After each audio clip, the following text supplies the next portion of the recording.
आज मैं आपको ऐसी राज की बात बताने जा रहा हूं जिसके बाद मेरी गारंटी है कि दुख तो आपके पास नहीं रहेगा, रोग मुक्त हो जाएंगे, किसी तरह का दुख आपके पास नहीं रहेगा। लेकिन इसको ध्यान से सुनना। बहुत लोगों ने बार बार पूछा है कि एक बार दोबारा से बताओ, एक बार दोबारा से बताओ। मैंने बहुत पहले ये बात बताई थी।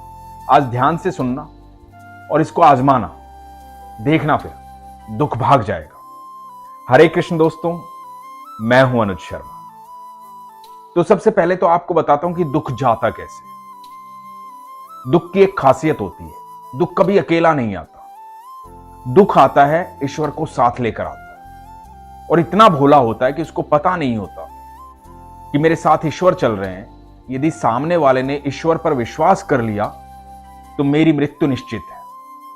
इतना भोला होता है दुख। तो पहली चीज तो आप यह समझ जाओ कि आपको ईश्वर पर विश्वास करना होगा, क्योंकि आपकी जो मुस्कुराहट है वो दुख का अंत कर सकती है। दुख कितना भी शक्तिशाली हो, बस आपको मुस्कुराते हुए उस समय को गुजार देना है। अब जो मैं उपाय आपको बता रहा हूं, इस उपाय को करना हो तो उपाय को ध्यान से सुनना। सबसे पहले तो ये जो मंत्र है भगवान श्री कृष्ण का, कृष्णाय वासुदेवाय हरे परमात्मने प्रणतः क्लेश नाशाय गोविंदाय नमो नमः। भगवान श्री कृष्ण से आप ये प्रार्थना कीजिए, मंत्र का जाप कीजिए, लगातार जाप कीजिए। दुनिया का कितना भी बड़ा कष्ट हो, वो कष्ट दूर हो जाएगा, ये गारंटी है। दूसरी जो बात मैं लॉजिकली आपको बताने जा रहा हूं वो ये है कि यदि आप थक चुके हैं दुनिया भर की जगह जाकर के, लोगों से सलाह लेकर के, उपाय करके, तो ये उपाय कर लेना, सब कुछ बदल जाएगा। कहीं से भी एक बांसुरी लेना। बांसुरी जो है वो ऐसी होनी चाहिए जो बजती हो। नॉर्मल बांसुरी मत लेना जो मंदिर के लिए दे देते हैं लोग, चढ़ा दो 10-20 रुपए की बांसुरी जो आती है, वो मत लेना। एक अच्छी बांसुरी लेना, बांस की बांसुरी लेना। और यदि आपकी क्षमता है और अच्छी बांसुरी लेने की, चांदी की बांसुरी लेने की, वो आपकी क्षमता पर है, लेकिन बांस की बांसुरी लेना, क्योंकि बांसुरी वैसे बांस की ही होती है, फिर श्रद्धा की बात हो। तो बांसुरी लेना, और बांसुरी को टेस्ट मत करना, ना चेक करना, ना दुकानदार से चेक करवाना। उस बांसुरी को लेना, मंदिर जाना, भगवान श्री कृष्ण के किसी भी मंदिर जो आपके आस पड़ोस में कहीं भी भगवान श्री कृष्ण का मंदिर है, उस बांसुरी को लेकर जाना, भगवान के सामने अपने मन की बात रखना, जो भी आपके मन में चल रहा है, जिस भी दुख से आप गुजर रहे हैं, जिस भी समय से आप गुजर रहे हैं, वो बात अपने मन में कहना भगवान से प्रार्थना करना कि भगवान मेरे सारे कष्टों को दूर करो। उस बांसुरी को भगवान को अर्पित कर। अर्पित करने के बाद वहां से आप चले आना, वो बांसुरी वापस मत लाना। अपने मन की बात कह के आप चले आना। आप यकीन मानना, कुछ ही समय में आपकी सारी समस्याओं का हल हो जाएगा। अब आप सोचोगे कि समस्याओं का हल कैसे हो जाएगा, तो इस बात को समझिएगा जो मैं बता रहा हूं। बांसुरी भगवान श्री कृष्ण को अत्यंत प्रिय है।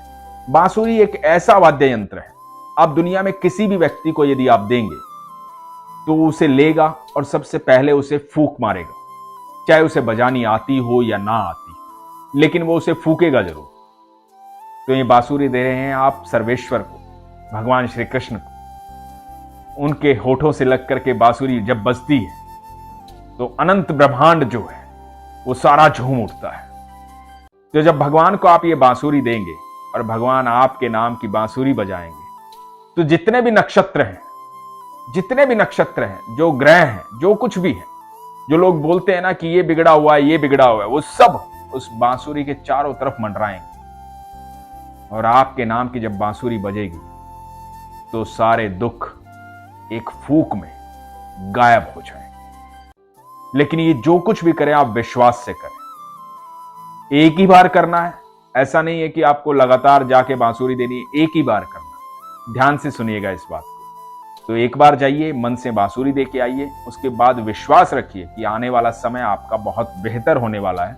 ये मैं गारंटी देता हूं कि सब कुछ बदल जाएगा, आपके जीवन में अच्छा समय आएगा। दूसरी बात है आपके प्रारब्ध। जो भी कर्म हमने किए हैं किसी भी जन्म में, कभी भी या अभी या कभी, तो प्रारब्ध हमें काटने होते हैं। लेकिन ईश्वर का संग जो है उन प्रारब्ध को काटने में आपको सहूलियत देता है, आसानी देता है, क्योंकि ईश्वर जब आपके संग रहते हैं, दुख कितना भी बड़ा हो वो कमजोर हो जाता है। दुख को एक ही तरीके से आप कमजोर कर सकते हैं, ईश्वर पर विश्वास कर। तो आप भरोसा कभी मत तोड़िए, किसी की बातों में मत आइए। जब आप कमजोर होते हैं, आपका वक्त कमजोर होता है, आप दुखी होते हैं, तो लोग तरह तरह की सलाह देते हैं, लोग भिन्न भिन्न बातें करते हैं, ये कर ले, वो कर ले, ऐसा कर ले, वैसा कर ले। कुछ करने की आवश्यकता नहीं है, सिर्फ विश्वास रखने की आवश्यकता है। एक अत्यंत खूबसूरत प्रसंग आपको सुनाता हूं, ये सुनिएगा। इस प्रसंग से आपको समझ में आएगा कि कौन है कृष्ण और क्यों बातें करते हैं हम विश्वास की, और क्यों मैं कहता हूं कि वो सारे दुख हर ले। तो ये बात है महाभारत शुरू होने से पहले। महाभारत शुरू होने से पहले हुआ यूं कि भगवान 5 जगह मांगने आए पांडवों के लिए कौरवों से। भगवान ने कहा कि 5 जगह दे दो, तुम हस्तिनापुर चलाना, और वो 5 जगह पर अपना राज्य करेंगे, सब खुशहाली से रहेंगे, कोई दिक्कत की बात नहीं होगी, तुम खुश रहना, वो खुश रहेंगे, क्या जरूरत है आपस में झगड़ा करने की। लेकिन शकुनी को यह बात सहन नहीं हुई। शकुनी ने दुर्योधन को कहा कि इसको बंदी बना ले, ये उनकी हिमायत लेकर आया है, उनकी तरफ से आया है, उनको हमारे राज्य से हिस्सा देना चाहता है। तो दुर्योधन ने बंदी बनाने के आदेश दिए। अब भगवान को कौन बंदी बना सकता? अनंत ब्रह्मांड के मालिक हैं वो। पहली बार भगवान श्री कृष्ण ने अपनी थोड़ी सी लाइट दिखाई, पहली बार ये बताया कि मैं हूं कौन और किसे बंदी बनाने जा रहे हो तुम हो कौन। तो भगवान ने जब ये दिखाया तो सब चौंक गए। भगवान को कौन बंदी बना सकता था? भगवान अपनी बात कह के चले गए। जब श्री कृष्ण अपनी बात कह के चले गए तो कौरवों के राजा धृतराष्ट्र ने ज्योतिषी को बुलाया, सबसे मिलकर के सलाह ली कि क्या करें, अब या तो युद्ध होगा या 5 जगह देनी पड़ेगी। तो ज्योतिषी ने कहा सुयोधन जो है, सुयोधन दुर्योधन का नाम था, दुर्योधन हम उनको उनके कर्मों के कारण कहते हैं। तो ज्योतिषी ने कहा जो सुयोधन है, सुयोधन की कुंडली में राजयोग है, दुनिया में कोई भी हरा नहीं सकता, निश्चित तौर पर राजा बनेगा, कोई रोक ही नहीं सकता, कुंडली में लिखा है। तो आप निश्चित तौर पर विश्वास रखिए कि आपका पुत्र ही राजा बनेगा, युद्ध कीजिए। और एक ज्योतिषी के कहने पर युद्ध शुरू हो गया। जब युद्ध शुरू हो गया तो 3 दिन बीत गए। 3 दिन बीत गए और कौरव निपटने शुरू हो गए।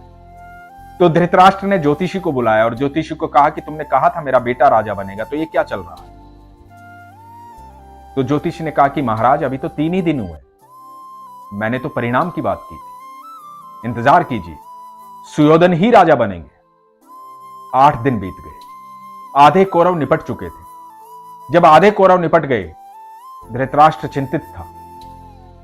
विदुर भी बहुत कुछ बता चुके थे, संजय भी बहुत कुछ बता चुके थे। ज्योतिषी को फिर से बुलाया गया। ज्योतिषी को पूछा गया कि ये बताइए कि आपने कहा था कि मेरा बेटा राजा बनेगा, 8वां दिन हो गया है, आधे से ज्यादा कौरव निपट चुके हैं, अब क्या कहते हैं आप? अब क्या कहता है आपका ज्योतिष शास्त्र? तो ज्योतिषी ने एक बात कही, वो बात आप ध्यान से सुनिएगा। ज्योतिषी ने कहा कि वहां कोई है जो समय और परिधि से परे है, वहां कोई है जिसने नक्षत्रों की दिशाएं बदल डाली, कोई है वहां। तो विदुर ने कहा कि श्री कृष्ण है वहां, प्रभु है वहां। दोस्तों, सारे नक्षत्रों का स्वामी मेरा कृष्ण है, मेरा ठाकुर है। जहां वो होता है वहां कुछ नहीं होता है, और जो वो चाहता है वही होता है। इसलिए इधर उधर भटकिए मत, विश्वास कीजिए। आपको पता है कि महाभारत के युद्ध के बाद राजा कौन बना था? क्योंकि सब नक्षत्रों का स्वामी मेरा कृष्ण है। आप यकीन मानना, यदि आप दुखी हैं, परेशान हैं और आपकी समस्याओं का हल नहीं हो रहा है, आप सब जगह से हार चुके हैं, तो आज ही अपनी कुंडली को उठाइए और भगवान श्री कृष्ण के चरणों में रख दीजिए, समर्पित कर दीजिए उन्हें, क्योंकि सब नक्षत्रों के स्वामी वही हैं और आपका कोई कुछ नहीं बिगाड़ सकता जब आपके सारथी कृष्ण है, आपके साथ कृष्ण है। बस विश्वास रखिए, कृष्ण आपके साथ हर समय है। वो आपसे बेहद प्यार करते हैं। वो हम सब के पिता हैं, हम सब उनकी संतान हैं। हम इधर उधर भटके ना, इस सफर का आनंद लें और विश्वास रखें अपने पिता पर। बस यही तो मैं कहता हूं कि अपने विश्वास को मजबूत रखिए, अपना ख्याल रखिए। हरे कृष्ण।